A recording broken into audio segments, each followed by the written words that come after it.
very sensitive to this, and he understands this, and that's why when he prepared his budget for this past January, he really wanted to put a special emphasis on the middle class, and that's exactly what we've done with this budget.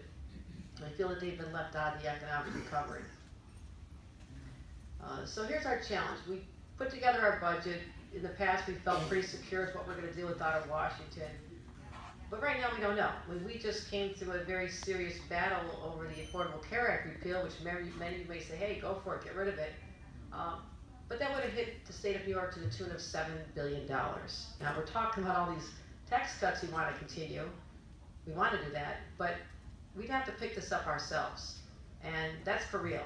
That is real. Now, there's ways to improve it. I was a member of Congress way back. I know there's ways we can enhance this, improve it. But there are a lot of people in our state now, and a lot of individuals and institutions, like our hospitals and our healthcare providers and people who run the nursing homes. And there's a lot of people that be affected, a lot of jobs will be affected by cuts like these. So we're just trying to prepare. It's something that we don't have control over other than our own lobbying with respect to our own our own members of Congress, but it's something we had to think about. So we have this additional burden. What are we going to be able to do to protect New Yorkers' rights despite all what's going on in Washington? Here's what we've done. Cut the income tax for middle class, working ways to incentivize cuts in property taxes, college affordability, more jobs, and reducing the cost of prescription drugs for middle class. This year's budget extends the millionaire's tax, $3.4 billion in revenue. This tax has been going on for a number of years now. It was due to expire at the end of the year, and we kept this going. Now, there was tremendous pressure to increase it.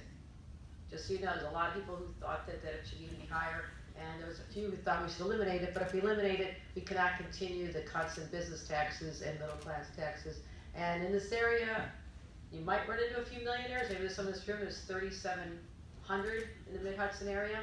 So there are people affected, but actually people said if you increase the millionaires tax, you have millionaires tax, you're going to lose all the millionaires. The number of millionaires in the state of New York has grown exponentially since this went in place. So there really is not having that effect. The middle class tax cut that I spoke about in this area, over 648,000 will benefit from the tax cut. Child care tax credit. It is astounding to me what people have to pay for child care. I was living in Washington, D.C., working for Senator Moynihan. I was trying to be stay-at-home, kind of trying to work. It was tough. It's a different era. But it's cost $25,000 a year to have 2 kids in daycare. Now, if you're making minimum wage, $18,000 a year, okay, I wasn't that great in math, but that doesn't work. I mean, you cannot live on that. That does not work. So we're trying to assist with a tax credit for families that'll double it. So at least just give them a little more money in the pockets to help them make those tough decisions. And this will help over 23,000 families in the Mid-Hudson area. The property taxes, and this is something I already spoke about.